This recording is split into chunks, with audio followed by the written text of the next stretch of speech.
এই শোনো না, আমাদের অন্ধবিশ্বাস চ্যানেলটি যারা এখনো সাবস্ক্রাইব করেননি প্লিজ সাবস্ক্রাইব করে দাও। আর অল্প কিছু সাবস্ক্রাইবার হলে 1 লক্ষ পরিবার হবে। সবাই প্লিজ সাবস্ক্রাইব এবং বেশি বেশি শেয়ার করে দাও প্লিজ। অনেক ভাইয়াকে আমি পছন্দ করি না, শুধু শুধু ভুল বুঝছো তোমরা। যেখানে আমি কোনো অপরাধী করিনি সেখানে কাউকে ভয় পাওয়ার প্রশ্নই আসে না। পুনরায় এমন কথা আমাকে বলতে এসো না। যথাযথ জবাব রেখে আদ্রিতা কাল বিলম্ব না করে অসন্তুষ্ট মনে আড্ডাস্থল থেকে উঠে গেল। মৌমি, মৌ, বর্ষা আদ্রিতার প্রস্থান দেখে একে অপরের দিকে দৃষ্টি বিনিময় করে হতাশা নিঃশ্বাস ফেলল। পরক্ষণে তারা উঠে দাঁড়িয়ে ছাদ ত্যাগ করল নির্বিকার চিত্তে।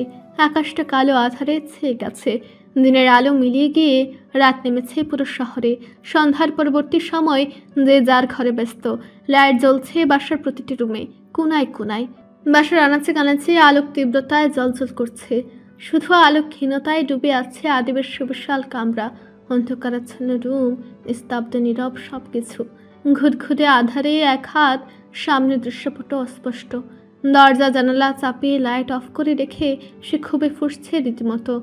ভয়ঙ্কর কিছু করার ইচ্ছে ক্রমশ হৃদয়ে হানা দিচ্ছে। বিক্ষিপ্ত মনে এলোমেলো চিন্তারা ঘুরপাক খাচ্ছে অনবরত। বুকে ক্রোধের আগুন দাও দাও করে জ্বলছে, চোখ ঠিকরে বেরোচ্ছে তা। অনেক নামটা এত বছর পর আদিকে বাধ্য করেছে ঢাকায় ফিরতে। নিজ শহরে সে ফিরত, তবে আরো কিছুটা দিন পর, একেবারে প্রস্তুতি নিয়ে। কিন্তু মায়ের মুখে যখন অনেকের ব্যাপারে জানলো তখন একদম ঠিক থাকতে পারেনি সে। চরম ক্রোধে উন্মত্ত রাগে রাতে সজ্জে দেশে হারাচ্ছিল। তারপর ধীরে সুস্থে খোঁজ নিয়ে যখন জানতে পারলো আদ্রিতাও অনেককে পছন্দ করে, সে সময়টা নিজের মধ্যে ছিল না আদিব। বুকের কোণে চিনচিনে ব্যথার উদয় হয়েছিল। প্রতিটা ক্ষণ দহন যন্ত্রণায় তিলে তিলে শেষ হয়েছে সে। সেদিন থেকে শুধু দিন গুনেছে কবে ফিরবে আর কবে সব কিছুর সমাপ্তি ঘটাবে। কিশোর বয়স থেকে আদ্রিতাকে নিজের বুকে স্থান দিয়েছে আদিব। তখন সে অবুঝ আদ্রিতার প্রেমে মত্ত হয়েছিল, আবেগে ভেসে গিয়েছিল একেবারে। তবুও মনকে 1000 বার বুঝ দিয়েছে, কিন্তু তাতে আশানুরূপ ফলাফল পায়নি। মন থেকে বিলুপ্ত করতে পারেনি তাকে। আদ্রিতার মায়া এখনো কাটতে উঠতে পারেনি সে। তার মায়া করা চাহনিতে এখনো সে খুন হয়। ইচ্ছে করে আদরের মুখটাকে একদম মুখের ভেতরটায় লুকিয়ে রাখতে, যেন কেউ হাত বাড়াতে না পারে তার দিকে, কারণ নজর যেন নিবদ্ধ না হয় তার প্রাণ পুরুষের দিকে। অন্তপটে যাকে এতটা ভালোবাসায় মুড়িয়ে রাখে সর্বক্ষণ, আর সে কিনা অন্য কারোতে মত্ত, এটা তো মেনে নেওয়া যায় না। অন্তর জ্বালায় ভেতরটা দগ্ধ হয়, ও সহ্য লাগে সব কিছু। সমস্ত রাগ অভিমান আদ্রিতা নামক রমণীর উপরে গিয়েই জমা হয়।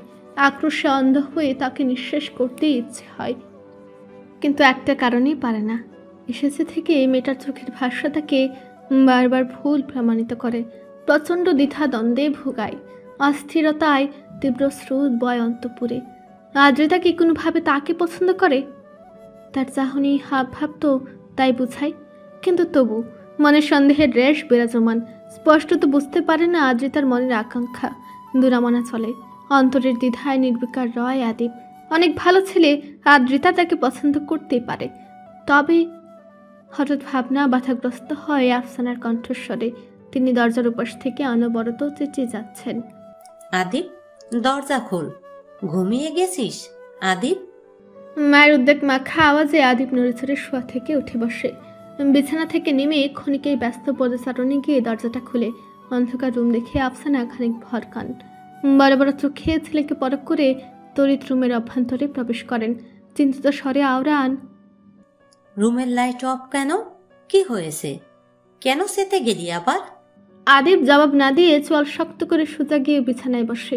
আফসানা শুধু নয়, ছেলেকে দেখে নিয়ে মুহূর্তে লাইট জ্বালিয়ে নিকটে আসেন। আদিবের পাশ ঘেঁষে বসে কাঁধে হাত রেখে সুধান, মেজাজ খারাপ কেন? কি হয়েছে? ক্ষুব্ধ নিঃশ্বাস ছাড়ে আদিব। দৃষ্টি নিচু করে কিছু ভাবে কতক্ষণ, পরক্ষণে সুবুধ বালকের ন্যায় মায়ের কোলে মাথা রেখে শুয়ে পড়ে। আচমকা উদাসীন দৃষ্টি ছাদের দিকে তাক করে নিশ্চুপতা ভেঙে শক্ত মুখে বলে ওঠে, তোমার পুত্রবধূকে ভালো হতে বলো, নয়তো আমি কখন কি করে বসবো নিজেও জানি না। আফসানা বিস্মিত নয়নে চেয়ে থাকেন। পরক্ষণে নিজেকে ধারস্থ করে তীক্ষ্ণ স্বরে প্রশ্ন করেন, আমার পুত্রবধূ যথেষ্ট ভালো আছে, তুই কবে ভালো হবি সেটা বল। আদিব বিস্ফোরিত নয়নে মায়ের দিকে চাই, রাগ দেখিয়ে বলে, আম্মু, তুমি কিন্তু আমাকে অপমান করছো। আমাকে কোন দিক দিয়ে তোমার খারাপ মনে হয়? তাহলে আমার পুত্রবধূ কোন দিক দিয়ে খারাপ শুনি? এমন ভদ্র লক্ষ্মী মেয়ে পাবি আরও একটা? আদিব রুষ্ট মনে চোখ ফিরিয়ে নেয়, বিড়বিড় করে আওড়ায়, এত লক্ষ্মী বলেই তো আমার এই অবস্থা। নাজেহাল করে ছাড়ছে একেবারে। আফসানা মৃদু হাসেন, ভ্রু তুলে জিজ্ঞেস করেন, কি করেছে আমার পুত্রবধূ? আদিব দাঁতে দাঁত চেপে উত্তর রাখে, ওর মুখে অন্য ছেলের নাম শুনলে সহ্য হয় না আমার। অনেককে ও পছন্দ করে। আফসানা মাঝপথে মৃদু ধমকে শ্বাসে বলেন, বাজে বকিস না আদিব। এত বছর তুই এখানে ছিলি না, তাই যে যা বলবে সেটা শুনে মাথা গরম করবি না। আমি তোকে আবার বলছি, আদ্রিতা অনেককে নয়, তোকেই পছন্দ করে। আমার ধারণা মিথ্যে নয়। অযথা মেয়েটাকে দোষারোপ করবি না বলে দিলাম। আদিব খানিক নিভে মনের আহ্বানে খামোশ হয়। সবকিছুর পরেও একটা কিন্তু থেকে যায় মনে। তার ভাবনা যদি সঠিক হয় তবে আদ্রিতার উপর অর্পিত সমস্ত দোষ নিজে মাথা পেতে নেবে, আর যদি না হয় তাহলে ওকে চরম মূল্য দিতে হবে। ছেলের মুখবয়ব খেয়াল করে দীর্ঘশ্বাস ছাড়েন আফসানা। আদিবের ঘন চুলের ভাঁজে হাত ডুবিয়ে আনমনা হন। হঠাৎ শান্ত চোখে মায়ের দিকে চাইল আদিব। ঠোঁটে মৃদু হাসির রেখা ঝুলিয়ে স্বাগতোক্তি করল, ওর ব্যাপারে কিছু বললেই এমন ক্ষেপে যাও কেন? সম্বিত পেয়ে আফসানা গরম চোখে তাকান। ছেলেকে জবাব দেন অবলীলায়, তো খেপবো না? ভুলভাল মেয়েটাকে তুই যা নয় তাই বলে যাবি আর আমি চুপ করে শুনবো? এমনটা কখনো হবে না। আদিবের ঠোঁট প্রসারিত হয় এ যাত্রায়। মায়ের নিকট দুদণ্ড বসলে শত মন খারাপ দুশ্চিন্তা অটোমেটিক হাওয়া হয়ে যায় তার। মাকে নিজের বন্ধুর মতো মনে হয়। বড় হওয়ার পর ছেলেদের অবশ্য মায়ের সঙ্গে এত বেশি সখ্যতা থাকে না, ধীরে ধীরে দূরত্ব বাড়ে। তবে আদিব দূরত্ব বাড়ায়নি, সমস্ত রাগ ঝাড়ে মায়ের নিকট। আবার মনে লুকায়িত ব্যথাগুলো মায়ের কাছে প্রকাশ করে অনায়াসে।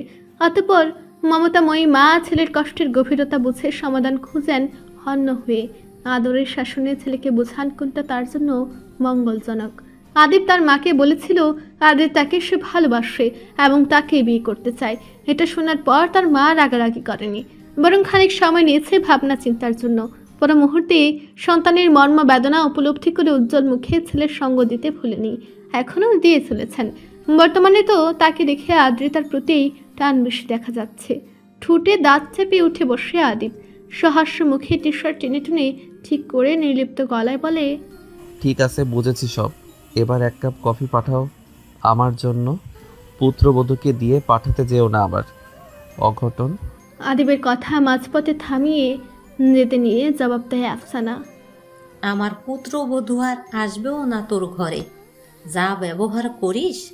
আদিব ঠোঁট কামড়ে হাসে মায়ের জবাব শুনে। আসবে না আবার? তাকে কিভাবে আনতে হয় সেটা সে খুব ভালো করে জানে। হাসি থামিয়ে মায়ের গমন পথের দিকে চেয়ে হঠাৎ ডেকে উঠে সে, আম্মু শোনো। আফসানা চকিত দৃষ্টি ফেরান, রইসে প্রশ্ন করেন, কিছু বলবি? আদিব মাথা নেড়ে স্পষ্ট ভাষায় উত্তর দেয়, আমার বন্ধুরা আসছে কিছুক্ষণ পর, ওদের জন্য খাবার রেডি রেখো। আফসানা বোঝার ন্যায় মাথা দুলিয়ে বলেন, ঠিক আছে, চিন্তা করিস না। মায়ের প্রস্থান স্থির চোখে পরখ করে আদিব। পুনরায় টানটান হয়ে শুয়ে পড়ে। অতঃপর চোখ বুঝতেই প্রাণ প্রিয়সীর আদরে মুখখানা মনস্পতে ভেসে ওঠে সহসা, যেখানে সে খিলখিলিয়ে প্রাণবন্ত হাসছে, আর সেই ঝরঝরে স্বচ্ছ হাসিতে খুন হচ্ছে স্বয়ং আদিব। নিরিবিলি ছাদ মুহূর্তেই জমজমাট হলো। আদিবের বন্ধুদের উপস্থিতিতে আড্ডা মুখর হলো পরিবেশ। হাসি ঠাট্টায় মেতে উঠল সবাই। রায়ান বিয়ে করার জন্য উঠে পড়ে লেগেছে। কদিনের মধ্যে বিয়ে সে করে ছাড়বে বলে যেন পণ করেছে। এজন্যই আজ জরুরি তলব পাঠিয়েছিল আদিবের নিকট। ঠিক সেই কারণে অতিষ্ঠ হয়ে আগে আগে অফিস থেকে চলে এসেছে আদিব। আর সেটা সুরাহা করতেই বিয়ে পাগল রায়ান সহ বাকি বন্ধুদের ডেকে নিয়েছে নিজের বাসায়। ডিনার শেষে সবাই আড্ডা জমিয়েছে ছাদে। আদিব এখনো উপস্থিত যদিও, তবে চলে আসবে যে কোনো সময়। আদিবের অনুপস্থিতিরই খেয়াল করে হঠাৎ সচকিত হলো রায়ান। বন্ধুদের মনোযোগ আকর্ষণ করার চেষ্টায় গলা ছেড়ে বলল, তোর অনুমতি দিলে একটা কথা বলবো।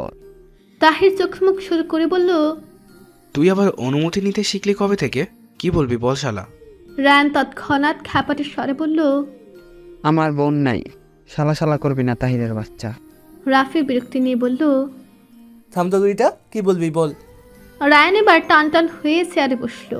রুয়ে শুয়ে বলে উঠল, আদিব শালা কেমন আনরোমান্টিক দেখছিস, শুধু রাগটাই জানে।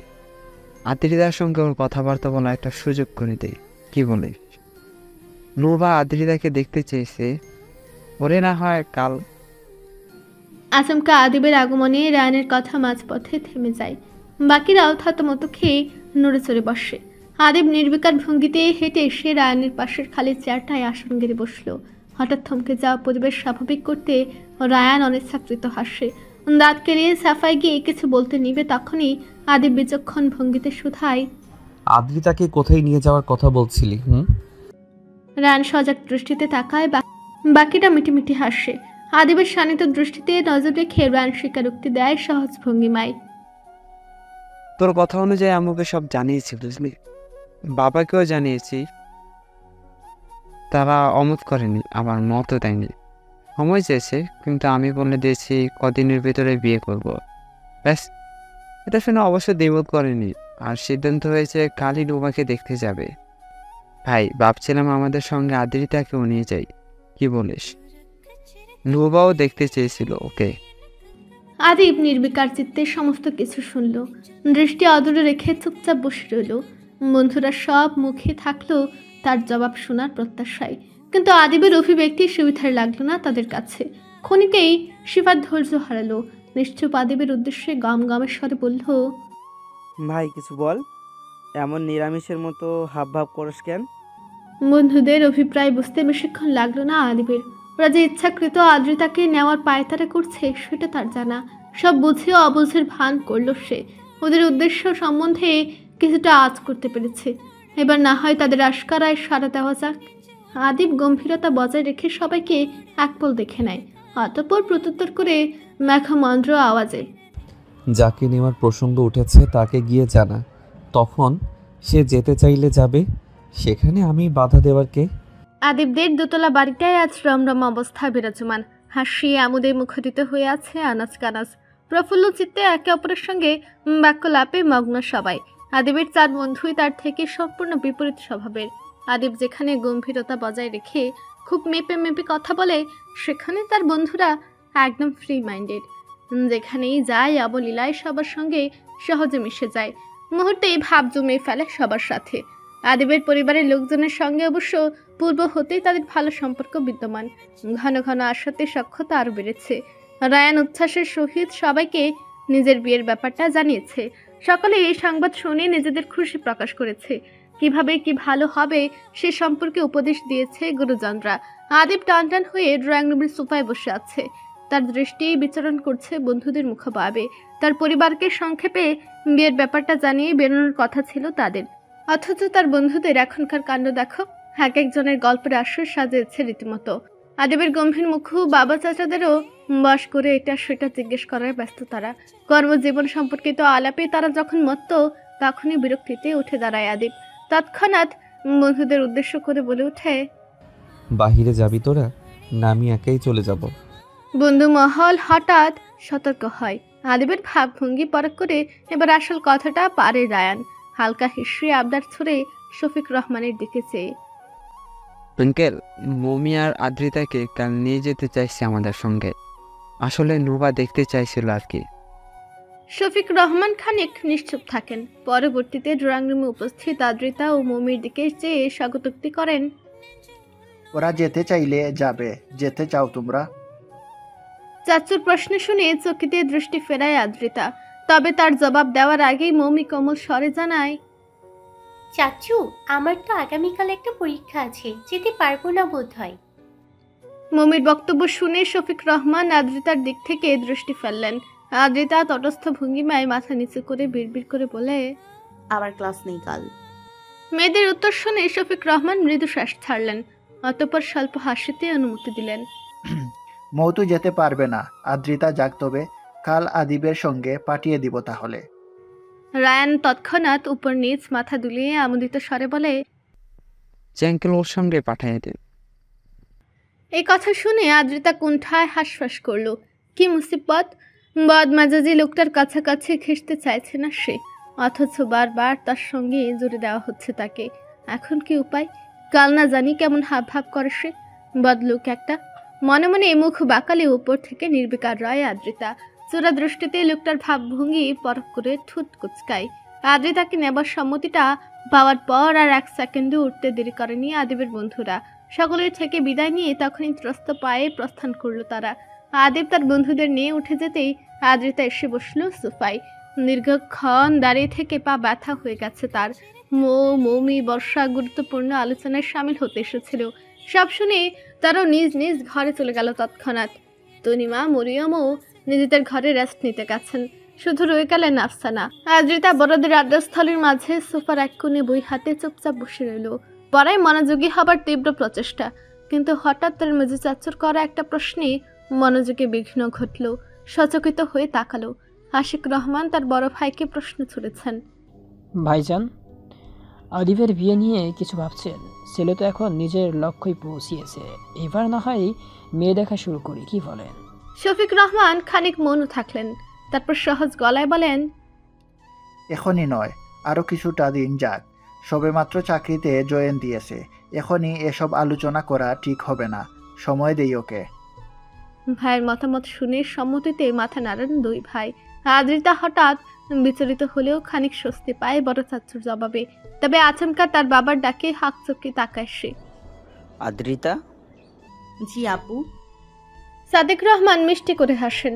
মেয়ের উদ্দেশ্যে তখন আবদার ছুড়েন আদরের সহিত, তোমাদের স্পেশাল চা আমাদের জন্য এখন করে নিয়ে আসো তোমা। আদ্রিতা ঠোঁট এলিয়ে হেসে তড়িৎ জবাব দেয়, জি আব্বু, যাচ্ছি।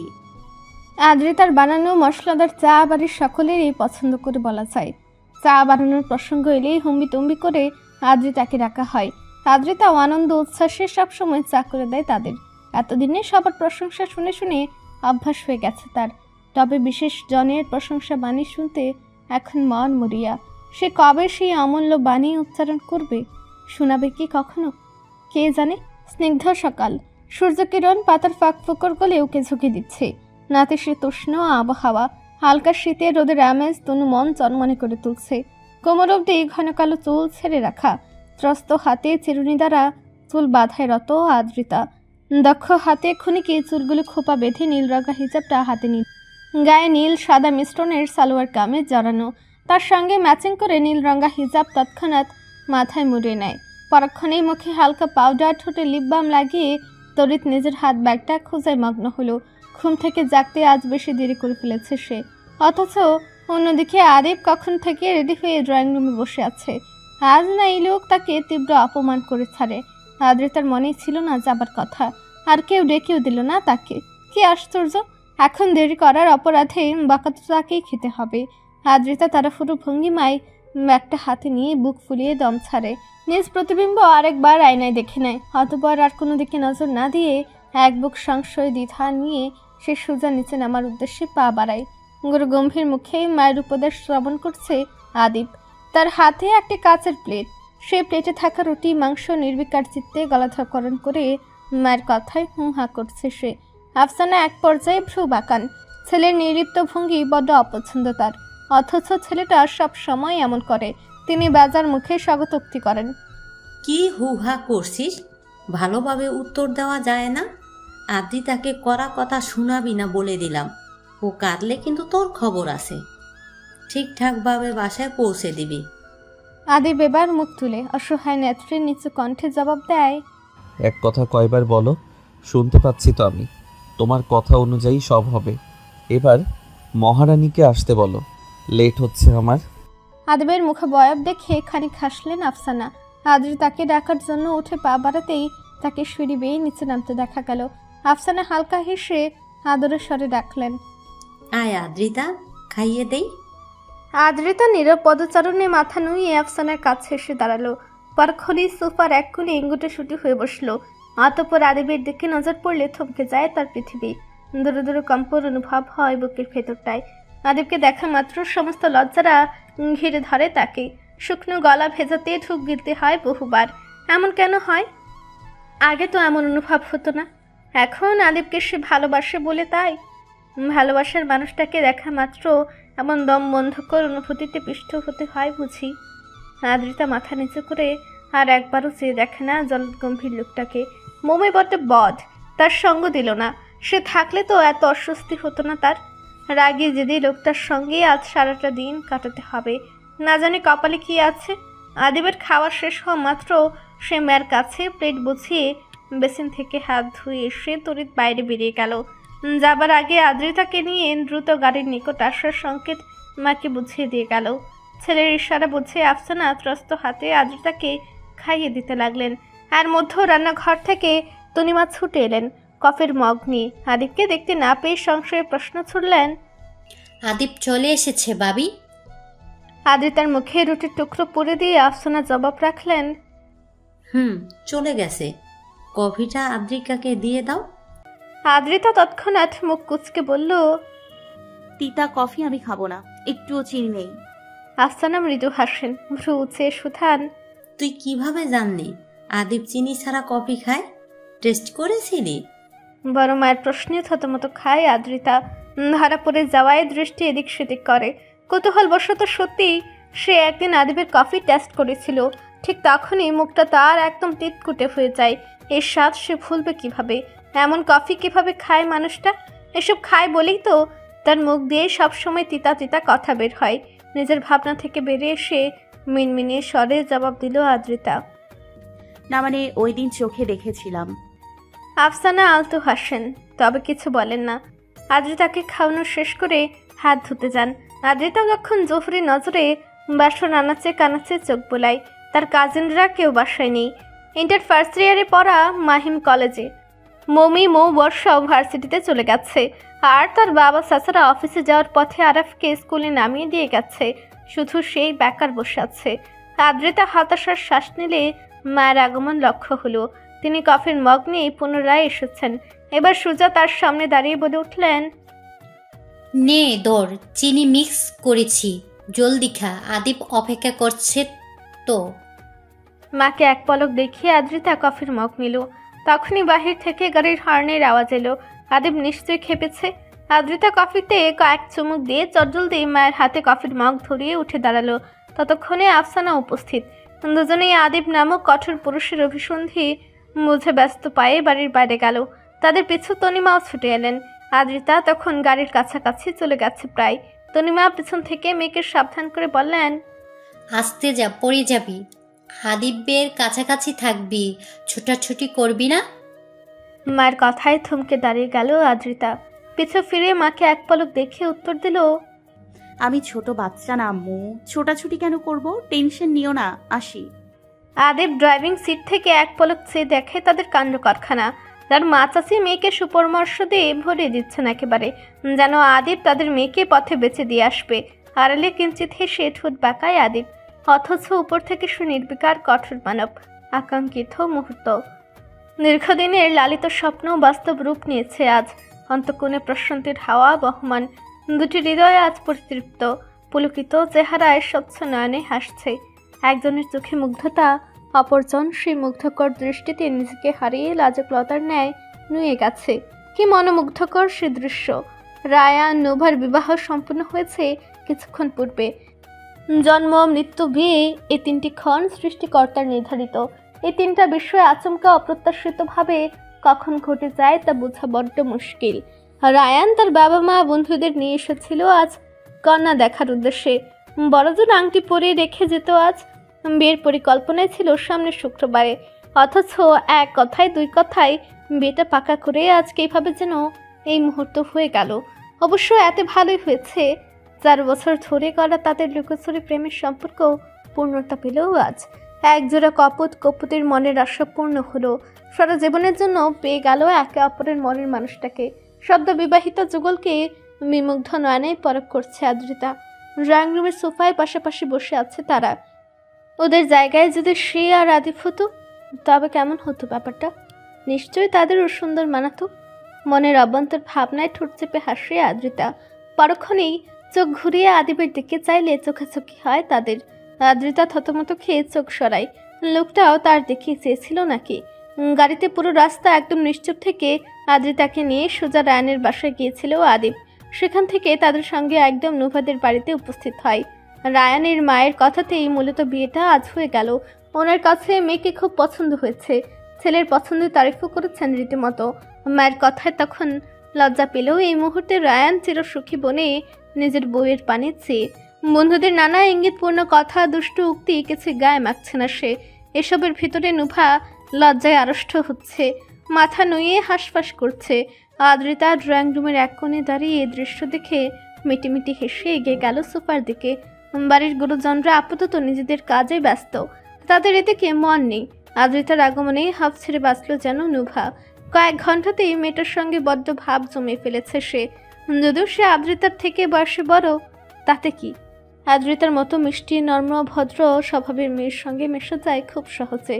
আদ্রিতা এসে নুভার পাশে দাঁড়ায়, নুভার সঙ্গে দৃষ্টি বিনিময় করে নিচু স্বরে বলে, রুমে যাবা আপু? নুভা তৎক্ষণাৎ উঠে দাঁড়ায়। এতক্ষণ অস্বস্তিতে জমে বসেছিল সে। তার বেহায়া জামায় নির্লজ্জের মতো বন্ধুদের সামনে কেমন তাকিয়েছিল। ইস, একা পেলে ওই লোকের খবর করবে সে। নুভা তড়িৎ মাথা দুলিয়ে আদ্রিতার হাত ধরে বলল, চলো যাই।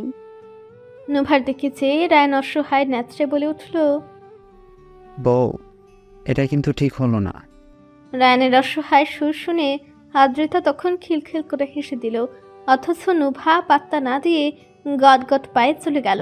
আদ্রিতার হাসি দেখে রায়ন খানিক লজ্জা পেয়ে ঘাড় চুলকায়, অতঃপর দৃষ্টি ফিরিয়ে আদিবের দিকে চাইতেই দুষ্টু হাসে। আদিব তখন নিষ্পলক দৃষ্টিতে আদ্রিতার চলে যাওয়াই দেখছিল। বন্ধুদের নজরে নিবদ্ধ হতেই আদিব নড়ে চড়ে বসে। রায়ান মিটিমিটি হেসে শুধায়, কি মামু, তুমি তো দেখি ডুবে ডুবে জল খাচ্ছ। আদিবের প্রত্যুত্তর করার আগে বাকি বন্ধুরা এক প্রকার ঝাঁপিয়ে পড়ল রায়ানের উপর। রাফি দাঁত খিচিয়ে বলল, ওরে আমার সুবোধ বালক রে, তো তুমি কি করছিলে এতক্ষণ? বন্ধুদের সামনে বইয়ের দিকে তো একেবারে ড্যাব ড্যাব করে তাকাইছিলে, শালা লুইচ্চা কোথাকার। আবার আদিবরা বলস। রায়ান আজ ক্ষেপল না বন্ধুর কথায়, বরং বিশ্বজয়ের হাসি হেসে বলল, নিজের বিয়ে করা বইয়ের দিকে তাকাবো না তো তোর মতো অন্যের বইয়ের দিকে তাকাবো? আমি রায়ান, এসব বাজে অভ্যাস আমার নাই। রাফি ভরকালো, দাঁত খিচিয়ে রায়ানকে সাবধান করতে নিবে তার আগেই আদিব প্রশ্ন করলো, কার বোনের পিছে ঘুরেও? রাফি মাথায় হাত দিল। বাকিরা হু হা করে অট্ট হাসিতে ফেটে পড়ল। তখন আদিব শুরু নয়নে ভ্রুযুগল কুচকে তাদের দেখায় ব্যস্ত। হাসির এক পর্যায়ে সিফাত কিছুটা ধাতস্থ হয়ে রাফির উদ্দেশ্যে ভ্রু নাচালো। আদিব রে কমু। রাফি তখনই মাথা দুপাশে নেড়ে আকুত স্বরে বলল, মাপ চাই, মুখটা বন্ধ কর তোরা। কিন্তু তার দুই বন্ধুরা কি আর তা শুনে? তাহির শয়তানি হেসে মুখ খুলল আচমকা। আদিব, তোর বোনের পিছনে ঘুরে এই শালা।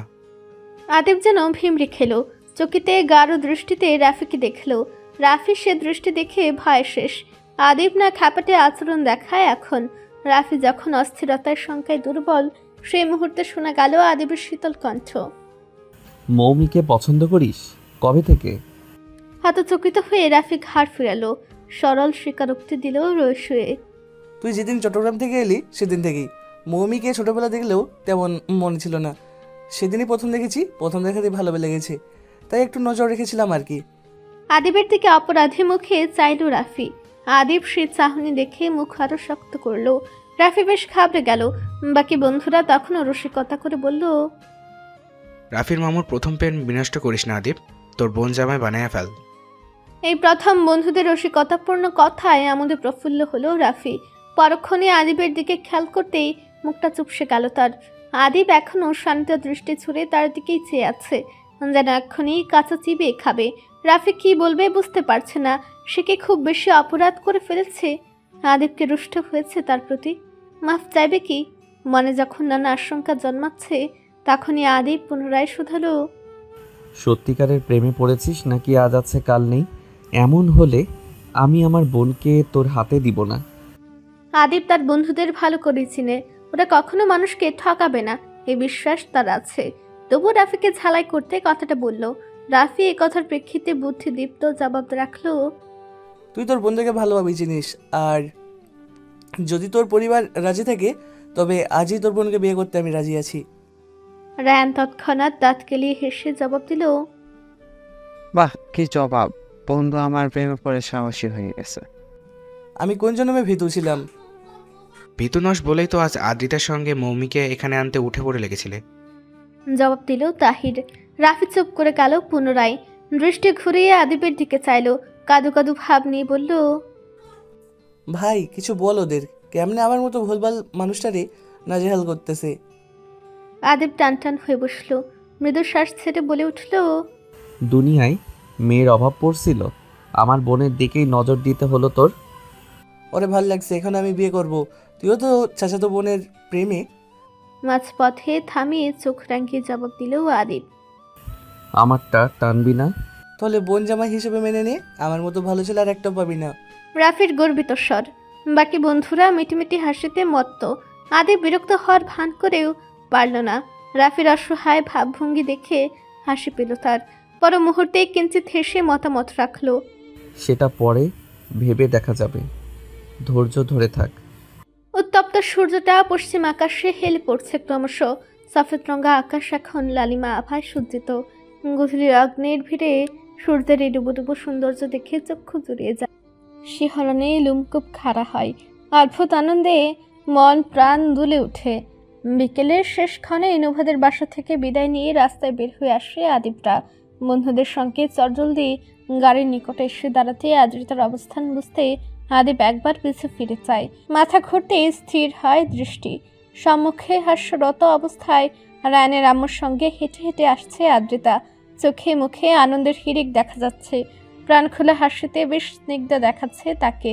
আদিব বিমুগ্ধ নয়নে পলকহীন চেয়ে রয় তার প্রাণ প্রেয়সীর পানে। আজ বড্ড টেনশনে ছিল সে আদ্রিতাকে নিয়ে। নিজের সঙ্গে নেওয়ার ফলে মেয়েটা না অসংকোচ বোধ করে আজ। কথা বলার মানুষ না পেয়ে হয়তো সারাটাক্ষণ মনমরা হয়ে থাকবে, কিন্তু তার এই ধারণাকে সম্পূর্ণ ভুল প্রমাণিত করলো আদ্রিতা। অচেনা হওয়া সত্ত্বেও নোভা ও রায়ানের আম্মুর সঙ্গে ভালোই সখ্যতা গড়ে তুলেছে এক দেখাতেই। আর এতেই যেন আদিব হাফ ছেড়ে বাঁচল। নিশ্চিন্ত মনে বন্ধুদের সাথে সময় অতিবাহিত করতে পেরেছিল পুরোটা সময়। আদ্রিতা কাছাকাছি এসে দাঁড়ালে চক্ষু ফেরায় আদিব, তবে আর চোখে খেয়াল করে মেয়েটা তার পাশে এসে জড়সড় হয়ে দাঁড়িয়েছে। তা দেখে আদিব প্রফুল্ল চিত্তে সোজা হয়ে দাঁড়ায়। এক পলক আদ্রিতাকে দেখে নিয়ে সামনে নজর দেয়। নোভার পরিবারের লোকজন বিদায় দিতে অবধি এসেছেন। হাসি মুখে তারা সবাইকে পুনরায় আসার আহ্বান জানাতে রায়ানের মা রুকসানা বলে উঠলেন, আসছি, তবে আমার বৌমাকে নিয়ে যেতে আবার তো আসতেই হবে। নোভার বাবা অমায়িক হেসে বললেন, সে তো অবশ্যই, সাবধানে যাবেন। সবাই যখন যাওয়ার জন্য রেডি, তখন রুকসানা বেগম হঠাৎ এগিয়ে এলেন আদ্রিতার দিকে। হেসে শুধালেন, যাবে আমার সাথে? মৃদু হাসলো আদ্রিতা, প্রত্যুত্তরে বলল, অন্য কোনো দিন আন্টি, আজ যাই। রুকসানা সায় জানালেন, তবে যাবার আগে আদিবের উদ্দেশ্যে বললেন, আদিব, রায়ানের সঙ্গে বাসায় এসো। আর তোমার বোনকে এখন বাসায় পৌঁছে দিয়ে তারপর কোনো কাজে যেও, মেয়েটাকে একা ছেড়ো না। আদিব জবাবে বিনম্র ভঙ্গিতে মাথা দোলালেও মনে মনে চরম বিরক্ত হলো। বোন শব্দটা ধারালো তীরের ন্যায় বুকে এসে বিদ্ধ হলো যেন। মিতৃষ্ণায় মুখ কুচকালো সে। আদিবের সে মুখাভঙ্গি দেখে দাঁত কেলিয়ে হাসলো তার বন্ধু দল। ওদের হাসির কারণ উদ্ঘাটন করতে না পেরে রুকসানা বেগম আহাম্মকের ন্যায় হেঁটে নিজেদের গাড়িতে উঠে বসলেন তৎক্ষণাৎ। মায়ের প্রস্থানে রায়ান হাসি থামিয়ে টানটান ভঙ্গিমায় দাঁড়ালো। অতঃপর চোখ টিপে আদিবকে উদ্দেশ্য করে বলল, বোনকে নিয়ে বাসায় চলে যা আদিব, আমরাও আসছি। এই চল আদিতে আসি। হ্যাঁ। চুপচাপ নির্বুধ বনে দাঁড়িয়ে থাকা আদ্রিতা ত্রস্ত মাথা নেড়ে জানালো, জি ভাইয়া। বন্ধুরা সব অপর গাড়িটাতে উঠে গেলে আদিব তপ্ত শ্বাস ছেড়ে নিজের গাড়িতে উঠে বসে। আর গাড়ির বাইরে আদ্রিতা বিভ্রান্ত হয়ে দাঁড়িয়ে থাকে। তাকে একবারও উঠতেও বলল না। কেমন মানুষ, তাকে রেখে কি চলে যাবে নাকি? আদ্রিতা ভয় পায়। নুপা এগিয়ে এসে দ্রুত পেছনের সিটের দরজা খুলতে নেয়। তখনই আদিবের গমগমে কঠোর স্বর ভেসে আসে, আমি তোর ড্রাইভার নই, সামনে এসে বস। এক কথা কয়বার বলতে হয় তোকে? আদ্রিতা চমকে উঠে আদিবের ধমকানো স্বরে। হৃদস্পন্দন জোরালো হয়। অভিমানে নিমিষে মুখটা কালো হয়ে আসে। কথাটা তো ভালোভাবেও বলা যেত, এমন ধমকানোর কে আছে? সেদিনও পেছনে বসতে গেছিল সে, অথচ আদিব মানা করে দিয়েছিল। সুন্দরভাবে সামনে বসার জন্য আহ্বান জানিয়েছিল। তবে আজ এমন রূঢ় ব্যবহার কেন? সে কি করেছে? খানিক আগে তো ভালোই ছিল, হঠাৎ এই বদলুকের কি হয়ে যায়? চিন্তা বাদ দিয়ে এক বুক অভিমান নিয়ে গাড়ির সামনে সিটে এসে বসলো আদ্রিতা। মলিন মুখে সিট বেল্ট বেঁধে নিল দ্রুত। আর মধ্যে একবারও ডান দিকে চক্ষু ফিরিয়ে সে পাশের মানুষটাকে দেখল না। গাড়ি চলতে শুরু করলো আপন গতিতে। ক্ষুরদার দৃষ্টির সামনে স্থির রেখে আদিব ড্রাইভিংয়ে ব্যস্ত। মাথাটা দপদপ করছে, কপালে ভাঁজ পড়েছে কয়েকটা। আদ্রিতা নাকি তার বোন হয়, যাকে নিয়ে শয়নে জাগরণের স্বপ্ন সাজায় সে কিভাবে তার বোন হয়? তার বজ্জাত বন্ধুগুলো এ নিয়ে মজা উড়ালো। মেজাজটা চটে গেছে তার। আর সেই চটে যাওয়া মেজাজের টুপে ঝাঁঝরা হয়েছে আদ্রিতার কোমল মন। এখন ভীষণ অপরাধবোধ কাজ করছে আদিবের। মেয়েটার সঙ্গে এমন ব্যবহার করা উচিত হয়নি। তার মা জানতে পারলে ঘুরতর বিপদ। কিন্তু সে কি করবে? আদ্রিতাকে কেউ নিজের বোন বলে সম্বোধন করলে অজান্তেই মেজাজটা গরম হয় তার। খুবই ফুঁসে ওঠে রীতিমতো। হবু বউ কখনো বোন হয়? বোন এবং বউয়ের স্থান কখনো এক জায়গায় হয় না। দুটো সম্পর্ক ভিন্ন, তেমনই ভিন্ন তাদের নিয়ে অনুভূতি। তবে কি আর করার? চাচাতো বোনকে যেহেতু ভালোবেসেছে, এই সম্বোধন তো শুনতেই হবে। ছোট থেকে শুনে এসেছে, এখনো শুনে যাচ্ছে। বিয়ে করার পর কি হয় আল্লাহ তাআলাই ভালো জানেন। কাজিনদের মধ্যে চাচাতো ভাই বোনরা হয় খুব আপন, খুবই কাছের। আর যৌথ ফ্যামিলির হলে তো কথাই নেই।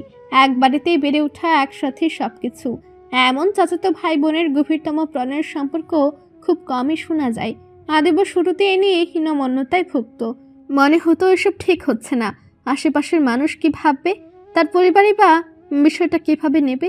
এসব ভেবে কিশোর বয়সে নিজ মনের প্রগাঢ় অনুভূতিকে দমাতে চেয়েছিল সে, কিন্তু পারল কই। বরং দিনকে দিন গভীরভাবে আসক্ত হয়েছে। প্রণয়াকাঙ্ক্ষা আরও তীব্রতর হয়েছে। বর্তমানে বেসামাল অনুভূতি দমাতে তো সে একেবারে অক্ষম। আপন চিন্তায় মগ্ন আদিব ড্রাইভিংয়ের এক ফাঁকে আদ্রিতার দিকে চায়। মেয়েটা উদাস নয়নে জানালার বাইরে চেয়ে আছে। সেদিনের মতো জড়সড় হয়ে আদিবের ভ্রু কুঞ্চন হলো। ফের ড্রাইভিংয়ে মন দিল শক্ত মুখে। নীরব চুপচাপ দুজন। কেউ কারোর সঙ্গে কথা বলার সূক্ষ্মতম তাগিদ অনুভব করছে না। আদ্রিতার মন ভার। আজকের দিনটা প্রিয় মানুষের সংস্পর্শে থেকে ভালো কাটলেও শেষ মুহূর্তে এসে এলোমেলো হলো সব। আদিবের হঠাৎ কঠোর আচরণে মনে বিষাদ জমেছে। প্রফুল্লত মন ক্ষণিকেই মন খারাপের রাজ্যে হারিয়ে গেছে। লোকটা তার সঙ্গে যেচে কখনো কথা বলে না, কিন্তু যখন বলে তখন ধমক ছাড়া একটা শব্দ উচ্চারণ করে না। কি অপরাধ তার? সমস্ত রাগ তার উপরেই কেন ছাড়তে হয়? আজব লোক। আর কখনো কোথাও যাবেই না এই লোকটার সঙ্গে। মনে মনে পণ করে আদ্রিতার ঠোঁট ভেঙে এলো কান্নায়। খুব সন্তর্পণে চোখের কোটরে জমা হওয়া জলটুকু মুছে নিল আড়ালে। কিন্তু আচমকা গাড়ি থেমে যাওয়ায় আদ্রিতা যেন হকচকে ওঠে। তড়িৎ দৃষ্টি ঘুরিয়ে আদিবের দিকে চাইতে হৃদস্পন্দন থামার জোগাড় হয়। কেননা আদিবের তীক্ষ্ণ চাহনি এই মুহূর্তে তার দিকে নিবদ্ধ। সজ্ঞানে ইচ্ছাকৃত সরাসরি সে গভীর দৃষ্টিতে পরখ করছে তাকে। আদ্রিতা এরূপ গভীর দৃষ্টির কবলে পড়ে হাঁসফাঁস করে। নড়ে চড়ে তৎক্ষণাৎ চক্ষু নামায়। অস্বস্তি ঘিরে ধরলে জমে স্থির হয়ে বসে থাকে সে। আর মধ্য হঠাৎ আদিবের মোলায়েম সুর ভেসে আসে কানে। গাড়ি থেকে নাম। আদ্রিতা থতমত খায় কথাটায়। আদিবের দিকে এক পলক চেয়ে আশেপাশে নজর বোলায় একবার। জনবহুল জায়গায় রাস্তার একপাশে গাড়ি থামানো। পাশেই একটা আইসক্রিম পার্লার দেখা যাচ্ছে। আদিব কি তাকে নিয়ে সেখানে যাবে? সেই জন্যই কি গাড়ি থেকে নামতে বলল? আদ্রিতা বিভ্রান্ত হয়ে ফের আদিবের দিকে চায়। তার অসহায় চাহনি দেখে আদিব এবার আশ্বস্তের সুরে বলে ওঠে, নাম। আইসক্রিম পার্লারে যাব। অবিশ্বাস্য চোখে চেয়ে রইল আদ্রিতা। অথচ আদিব একদম স্বাভাবিক। তার গাঢ় চাহনি এই মুহূর্তে আদ্রিতার চোখে মুখে ঘোরাফেরা করছে। গভীর মায়াময় চাহনিতে এক প্রকার ঘায়াল করে ছাড়ছে ষোড়শী রমণী আদ্রিতাকে। সে চাহনিতে লাজক লতার ন্যায় নুয়ে যায় সে। ত্রস্ত দৃষ্টি ঘুরিয়ে আদিবের কথা অনুযায়ী তৎক্ষণাৎ গাড়ি থেকে নেমে আসে আদ্রিতা। হঠাৎ আদ্রিতার এহেন কাণ্ডে আদিবের ঠোঁটে ফুটে ওঠে বক্র হাসি। ঠোঁট কামড়ে সে হাসি কোনরূপে চেপে সে নিজেও গাড়ি থেকে নামে। গাড়িটা লক করে ঘুরে এসে আদ্রিতার পাশাপাশি দাঁড়ায়। পরক্ষণে মৃদু শ্বাস ছেড়ে আদ্রিতার ডান হাত তার পুরুষালী শক্ত হাতের ভাঁজে আবদ্ধ করে মুঠোয় পুরে নেয়। অন্য মনস্ক আদ্রিতা চকিতে দৃষ্টি ফেরায়। তাদের আবদ্ধকৃত হাতের দিকে নজর গেলে গহীন অনুভূতির স্রোতে সে ভেসে যায় অজানায়। শিরশিরে মৃদু কম্পন অনুভব হয় গাত্র মাঝে। হার্টবিট ফাস্ট হয়। বড় অশান্ত অনুভব হয় তার। এখনকার দৃশ্যপট এক প্রকার স্বপ্নের মতো মনে হয়, যা এতদিন ধরে সে দেখে এসেছিল। কোনঠায় নিচু দৃষ্টি আর উপরে তুলতে পারল না সে। তার আগে আদিবের দ্রুত পদচারণের সঙ্গে নিজের পা মেলাতে হলো বেহালে বেকায়দায়। আইসক্রিম পার্লারের অভ্যন্তরে কর্নারের একটা টেবিলে এসে বসেছে দুজন। অনতি বিলম্বে আদ্রিতার পছন্দের ফ্লেভার অনুযায়ী আইসক্রিম অর্ডার দিয়ে আদিব পুনরায় চেয়ার টেনে আদ্রিতার মুখোমুখি বসে। তপ্ত শ্বাস ছেড়ে আদ্রিতাকে চূড়া দৃষ্টিতে বার কয়েক দেখে নিল। আদ্রিতার এখনো বিশ্বাস হচ্ছে না তার সামনে বসা লোকটা আদিব। এই লোক কি মনে করে তাকে এখানে নিয়ে আসলো? তখন ধমক দিয়েছে বলে তাই? তার মন ভালো করার জন্যই কি তবে এখানে নিয়ে আসা? বাহ, এত সুবুদ্ধি কবে হলো ওনার? তার যে আইসক্রিম খুব পছন্দ সেটাও খেয়ালে রেখেছে লোকটা। আড়ালে ঠোঁট টিপে হিমেটিমিটি হাসে আদ্রিতা। অন্তরে বয়ে যায় প্রশান্তির ঢেউ। খানিক আগেও আদিবের উপর বেজায় রেগেছিল সে, যা এই মুহূর্তে এমন আদরে আয়োজনে একদম প্রশমিত হয়ে গেছে। তার প্রতি জমা হওয়া ক্ষোভের অনল প্রিয়জনের শীতল সংস্পর্শে নিভে গেছে আচমকা। ফুরফুরে অনুভব হচ্ছে ভীষণ।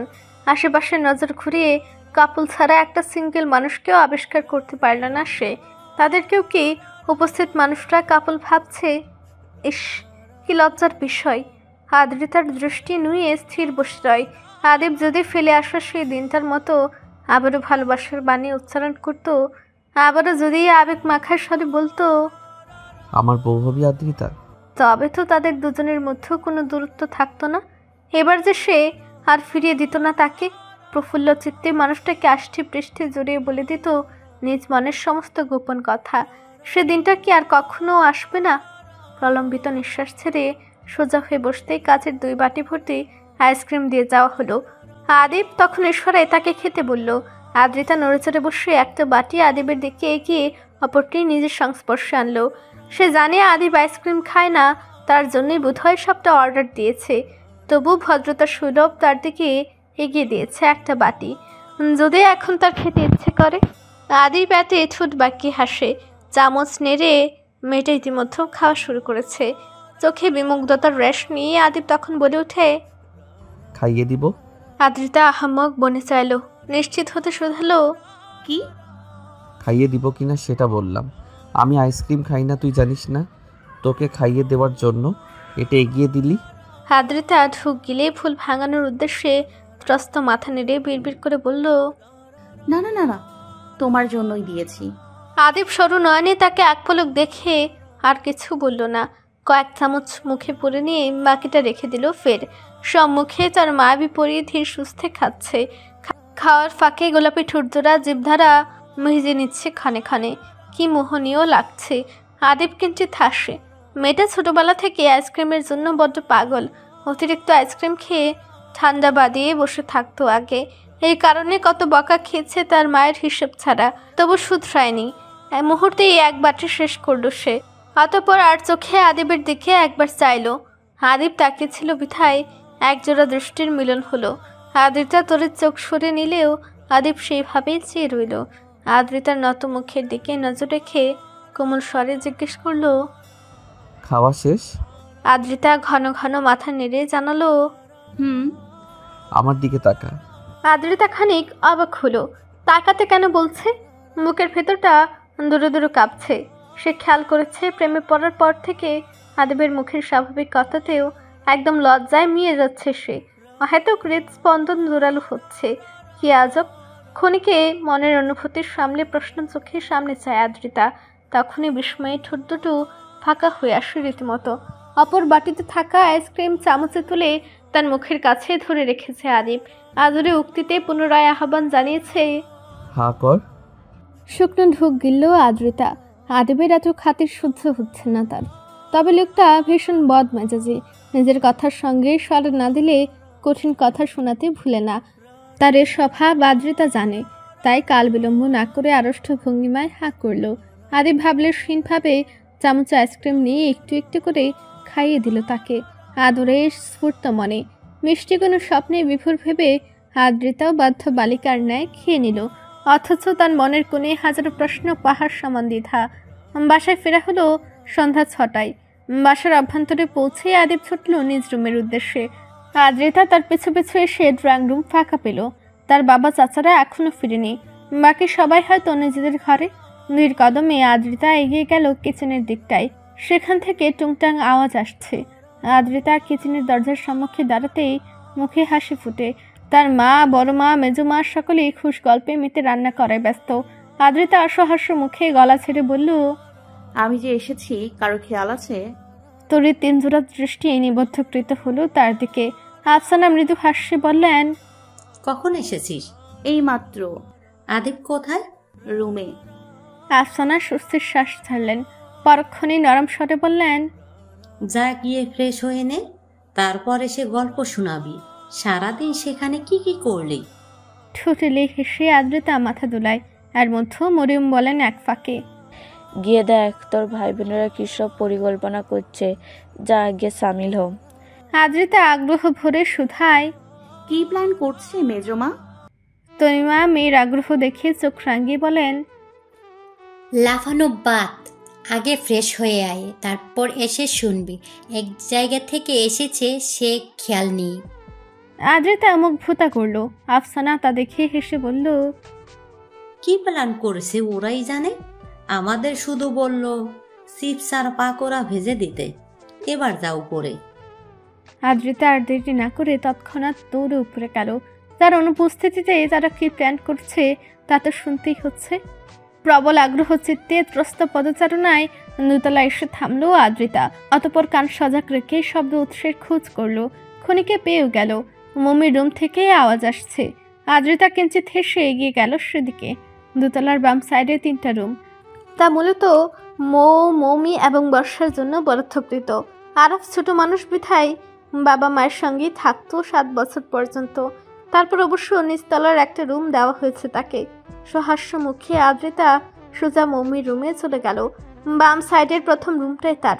ক্যাচ করে অর্ধ ভেজানো শক্তপোক্ত কাঠের দরজাটা খুলতেই 5 জোড়া দৃষ্টি নিবদ্ধ হলো তার উপর। চক্ষু যুগল বড় বড় করে এক একজন দেখছে তাকে, যেন আদ্রিতা নাম ক্রমণীকে তারা কোনোদিন দেখেনি। সবার ভরকানো চেহারা দেখে আদ্রিতা মুখ কুচকে দরজা ছেড়ে বিছানার দিকে এগিয়ে গেল।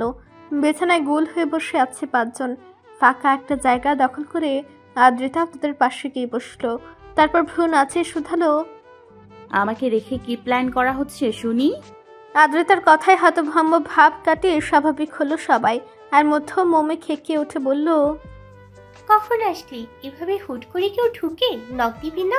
ভয় পেয়ে গেছিলাম। ধুর। আদ্রিতার কপাল কুচকে আসে।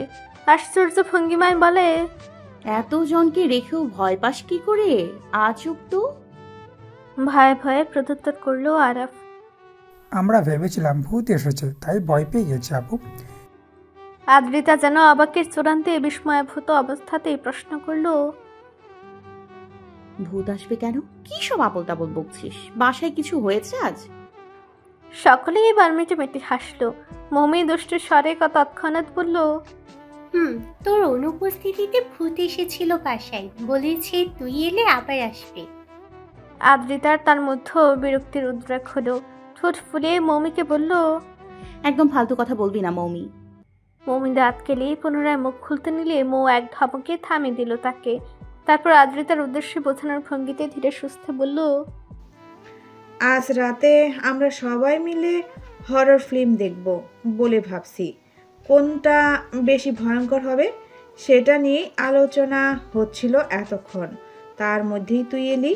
হঠাৎ আশায় ভয় পেয়ে গিয়েছি আমরা। এই যা। আদ্রিতা এবার ঠোঁট প্রসারিত করে হাসলো। হরর ফিল্ম দেখার আগেই এক একজন ভয়ে কাহিল। দেখার পর কি হয় কে জানে।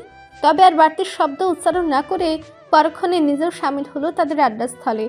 ভয়ে উত্তেজনায় আগ্রহ ভরে এক একজন মতামত দিয়ে সিলেক্ট করলো সবচেয়ে ভয়ঙ্কর ফিল্মের নামখানা।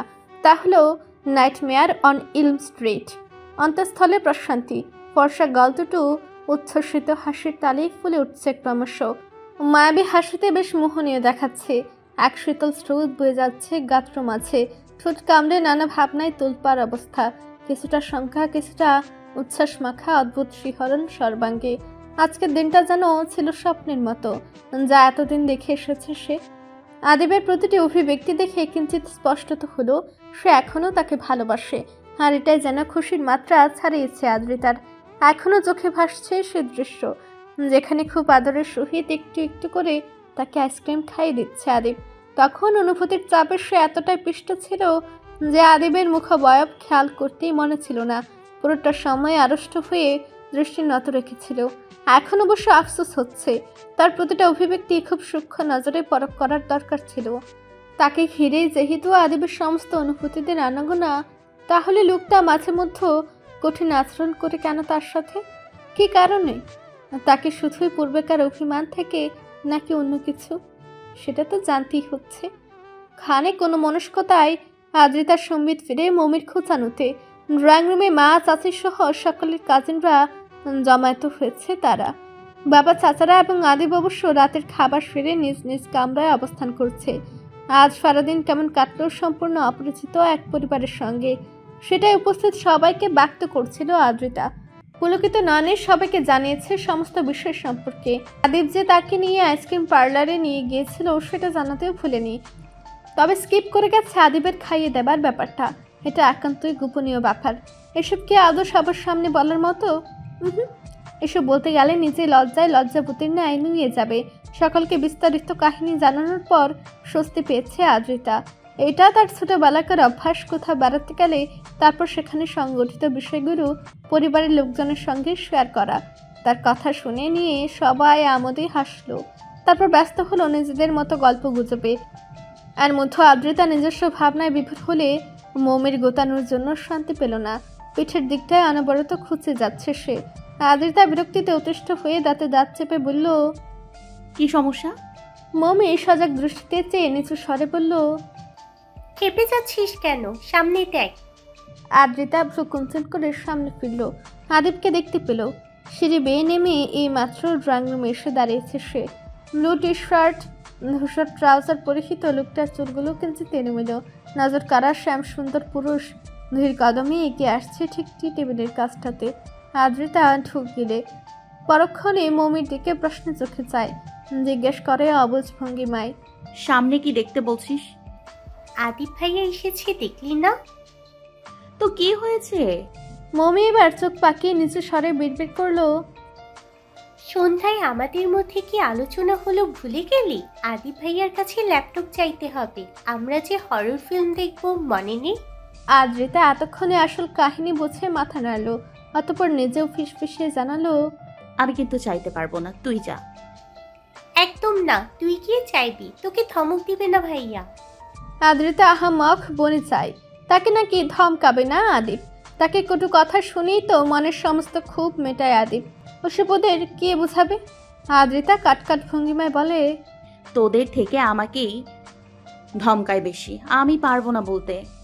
মমি গো ধরে বলল, আদ্রিতা যা বলছি, আজ ভাইয়ার মন ভালো, কিছু বলবেন না। তাহলে তুই যা। তাদের বাক্যলাভের চরমতম পর্যায়ে আদিবকে হঠাৎ প্রস্থান করতে দেখা গেল। আদিব এসে টি টেবিলে থাকা নুডলস আর পানি খেয়ে পুনরায় চলে যেতে পা বাড়িয়েছে। আদ্রিতা মমি দুজনে নির্বোধের ন্যায় চোখাচোখি করে। বাকিদের এদিকে ধ্যান নেই, সব কয়টা গল্পে মজেছে। মমি দাঁত কটমট করে। আদিব সিঁড়িতে এক পা রাখলে পেছন থেকে হঠাৎ ডেকে ওঠে মমি। ত্রস্ত বলে ওঠে, ভাইয়া একটু দাঁড়াবে? আদিব দাঁড়িয়ে যায়, মাথা ঘুরিয়ে নির্লিপ্ত ভঙ্গিমায় বলে, কি হয়েছে? সকলের আলাপচারিতা এই মুহূর্তে স্থগিত। আগ্রহ ভরে মমিকে পরখ করতে ব্যস্ত সকলে। মমি এক পলক আদিবকে দেখে নিয়ে আমতা আমতা করে বলল, তোমার ল্যাপটপটা আজকে রাতের জন্য দিবা ভাইয়া? ইতিমধ্যে সমস্ত কাজের আশ্বাসক হয়। আদিবের জবাবের প্রত্যাশায় আকুল হয়ে যায়। আদিব সূর্যগোল কুচকে ফেলে। তৎক্ষণাৎ জিজ্ঞেস করে, ল্যাপটপ দিয়ে কি করবি? মমি ঘাবড়ায়, পলক ঝাপটায়। তবে আদিবের কথায় প্রত্যুত্তর করে মাহিম, ভাইয়া দাও না ল্যাপটপ, আজ আমরা সকলে মিলে হরর ফিল্ম দেখব, মোবাইল দেখে একদম মজা পাওয়া যাবে না। আদিব কিছু বলার পূর্বে এই ছেলের উদ্দেশ্যে গরম চোখে বলে উঠেন মরিয়ম, মাহিম এসব দেখবি না বলে দিলাম, আগের বার ভরে কি করেছিলিস মনে নেই? মরিয়মের কথা শুনে সকলে এক দফা হেসে উঠল। আগের বার হরর ফিল্ম দেখে ভয়ে আতঙ্কে প্যান ভিজেছিল মাহিম। তখন সে স্কুল পড়ুয়া স্টুডেন্ট ছিল, বেশ আগের ঘটনা। তবে এখনও এ নিয়ে খাপায় তাকে সবাই। মাহিম মুখ ফুলায়। আরফের ক্যাবলা মার্কা হাসির দিকে চেয়ে খেকে বলে, এই পুষ্প, খবরদার হাসবি না বলে দিলাম, আমি তখন ছোট ছিলাম, এমনটা হতেই পারে, স্বাভাবিক। আদিব তাদের হয়তো কথায় কান না দিয়ে বিরক্তি নিয়ে বলল, কাল তোদের ক্লাস নেই, এত রাত জেগে কিসের ফিল্ম দেখা? মৌ এতক্ষণে মুখ খুলে সরল গলায় বলল, আরব তো দেখবে না, আর আমাদের কারো ক্লাস নেই কাল। আদ্রিতার বোধহয় আছে। আদ্রিতা সচকিত হলো। আদিবের চোখা দৃষ্টি দেখে মিনমিন করে বলল, আমি কিছুক্ষণ দেখেই ঘুমিয়ে যাব। আদিব অদেখা হাসলেও প্রকাশ করলো না তা। সবাইকে সূক্ষ্ম নজরে এক পলক দেখে নিয়ে স্পষ্ট ভাষায় কিছু কথা আউড়ে দ্রুত প্রস্থান করলো। আমার রুমের দরজা খোলা, ল্যাপটপ এসে নিয়ে যাস। উল্টাপাল্টা টিপে কিছু ডিলিট করবি না, খবরদার। পাসওয়ার্ড হলো 108546। আদিব ল্যাপটপ দিতে রাজি হওয়ায় সকলেই পুলকিত নয়নে দৃষ্টি বিনিময় করলো। আদিব দ্বিতীয় তলায় চলে গেলে এক প্রকার চেঁচানোর স্বরে বলে উঠল মমি, ইয়ে ভাইয়া ল্যাপটপ দিবে। আমি বলেছিলাম না ভাইয়ার আজ মন ভালো। মাহিম জাগিয়ে নিয়ে আয় ল্যাপটপটা, বড় মা আমাদের খাবারের ব্যবস্থা করেছিলে। আফসানা আলতো হেসে জানালো, ব্যবস্থা করেছি রে পাগল। মরিয়ম পুনরায় সতর্ক করে বললেন, বেশি রাত জাগতে যেন না দেখি। এসব দেখে ভয় করছে বলে আমার কানের কাছে ঘ্যান ঘ্যান করলে কিন্তু খবর আছে তোদের, বলে রাখলাম। আরে ভয় পাবো না, তুমি শুধু শুধু চিন্তা করো। এই আয় সবাই। মৌ সকলের উদ্দেশ্যে কথাটা বলে সোফা ছেড়ে উঠল। আরাফ যদিও বায়না ধরেছিল তাদের সঙ্গে ফিল্ম দেখবে, কিন্তু তনিমা বেগম নেননি, আটকে রেখে দিয়েছেন। আদ্রিতাকে রেখে বাকিরা ল্যাপটপ আনার জন্য চলে গেল, আর তাকে কাজ দিলেও খাবারগুলো নিয়ে উপরে আসার জন্য। আদ্রিতা মাথা দুলিয়ে রান্নাঘরের দিকে গেল। তখনই তার ফোন বেজে উঠল। দিবা কল দিয়েছে। আদ্রিতা স্ক্রিনে চেয়ে সাথে সাথে কল রিসিভ করলো। ওপাশ থেকে আওয়াজ না পেয়ে নিজেই বলল, কি হয়েছে? কথা বলছিস না যে, কি করছিস? 5 সেকেন্ড পর দিবা উত্তর দিল, ভালো লাগে না রে। দিবার কণ্ঠ অস্বাভাবিক, কেমন ভারী ঠেকছে। আদ্রিতা কিছু একটা চিন্তা করে শুধালো, কাঁদছিলি কেন? কি হয়েছে বল না। দিবা নিভু স্বরে জবাব দিল, বাবা মায়ের কথা খুব মনে পড়ছে আজ। কতদিন হলো বাসায় যায়নি, ভাইয়াকেও দেখি নয়, অনেক দিন হলো। আদ্রিতার মনে বিষাদ জমে, মুখের ভেতরটা হু হু করে ওঠে। সে তো পরিবারের সঙ্গে কত ভালো সময় কাটায় সব সময়, কিন্তু দিবা নিজ বাসা ছেড়ে কলেজ হোস্টেলে দিন পার করে। গাজীপুরে তাদের নিজস্ব বাসা, সেখানে থেকে যাতায়াত অসুবিধা বলেই একেবারে ধানমন্ডিতে চলে আসা। আদ্রিতা হতাশার শ্বাস ফেলে পরক্ষণে আশা দিয়ে বলে, থাক, মন খারাপ করিস না। কি আর করবি? এখন শোন, কাল আসবি আমাদের বাসায়, ক্লাস শেষে চলে আসবি আমার সঙ্গে। ঠিক আছে, আসবো। জানিস ইদানিং কিছুই ভালো লাগে না, পড়াশোনা তো একদমই না। কি যে হয়েছে আমার। আদ্রিতা এবার রসিকতা করে বলল, বিয়ের রোগ উঠেছে তোমার, তাই তো কোনো কাজে মন বসে না। তা অবশ্য ঠিক বলেছিস বান্ধবী। ফাজিল। দিবা কিঞ্চিত হেসে বলল, তোর হিরোর কি খবর? আজকের ঘটনা তো বলি না আমাকে। আদ্রিতা এবার রসে বলল, আগামীকাল আমাদের বাসায় এসে রাতে থাকবি তুই, তখন বলবো। কাল ওনার বন্ধুরাও আসবে। নোভা আপুর কথা বলেছিলাম না, ওই আপুকে নিয়ে আসবে রায়ান ভাইয়া। তুই কিন্তু কাল আমার সঙ্গে আসবি। দিবার মন প্রফুল্লিত হলো। পরক্ষণে আলতু হেসে জানালো, ওকে, আসবো আসবো। গভীর রাত, থামথামে অবস্থা বিরাজমান, নীরবতায় ঘেরা চারপাশ। বাড়ির সকলে আপাতত ঘুমিয়ে, শুধু জেগে আছে 5 জন। মৌ, মমি, মাহিন, বর্ষা, আদ্রিতা। মমির রুমের বিছানার ঠিক নিচে পাটি পেতে আসন গিরেছে সবাই। একজনের গায়ের সঙ্গে আরেকজনের লিফটে আছে প্রায়।